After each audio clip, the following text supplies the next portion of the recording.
Good morning! Day of today kaya may pupuntahan at maglalakad-lakad muna dito sa sentro ng Al Ain. Ang Al Ain ay matatagpuan sa Emirate ng Abu Dhabi, isa sa 7 Emirates ng United Arab Emirates o UAE.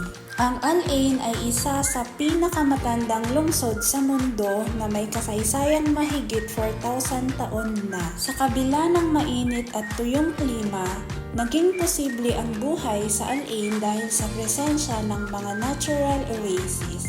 Dahil dito, nakilala ang lungsod bilang Garden City of the UAE. Isa sa pinakamahalaga ay ang Al Ain Oasis na nagsilbing pangunahing source ng tubig, lilim at kabuhayan ng mga tao noon pa man.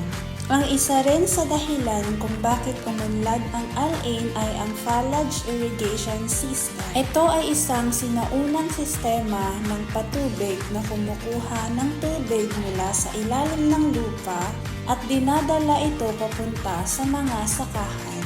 Sa tulong ng sistemang ito, nakapagtanim ang mga tao ng dates, gulay at iba pang pananim kahit sa tuyong klima. Bago pa man madiskubre ang langis, ang Al Ain ay isa ng mahalagang trading at agricultural center.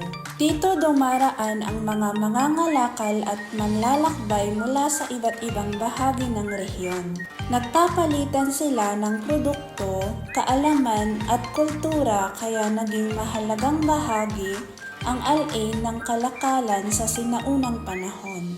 Makikita rin sa lungsod ang mga makasaysayang forts at heritage sites na nagsisilbing paalala ng matibay na depensa at pamumuhay ng mga tao noon. Ang mga istrukturang ito ay patunay ng kahalagahan ng Al Ain bilang isang protektadong komunidad at sentro ng pamumuhay. Hanggang sa kasalukuyan, ang Al Ain ay nananatiling isang lungsod na pinagsasama ang mayamang kasaysayan at modernong pamumuhay. May mga modernong pasilidad at kalsada, ngunit napapanatili pa rin ang katahimikan, mga oasis at makasaysayang lugar. Ngayon ay nakarating na nga ako sa Mubazara Optical para kunin ang pinagawa kong salamin. Isa itong optical shop kung saan pwedeng magpagawa at kumuha ng prescription glasses. Kilala sila sa maayos na serbisyo at affordable na mga frames at lenses. Maayos at approachable din ang staff kaya guided ako mula sa pagpili ng frame hanggang sa pagkuha ng tamang sukat at grado ng salamin.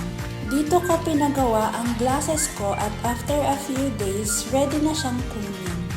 Iba kasi talaga ang feeling kapag malinaw ang paningin. Mas malinaw din ang galaw sa araw-araw.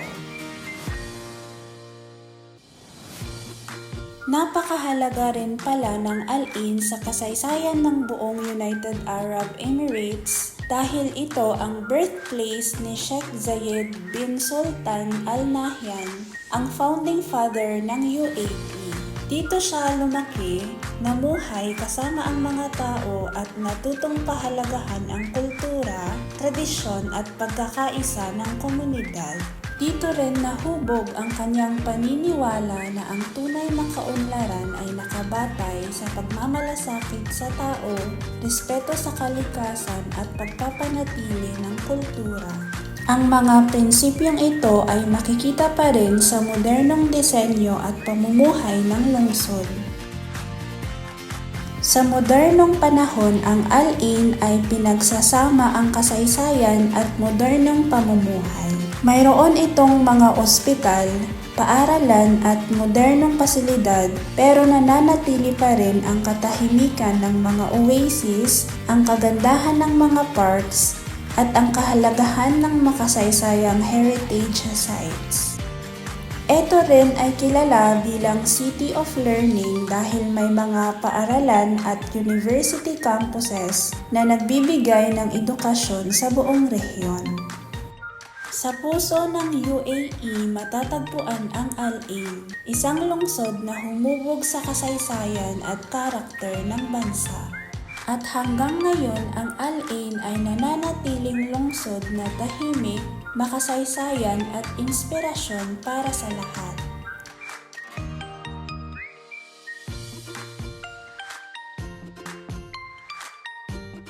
So hanggang dito na lang. Salamat sa panonood. Bye!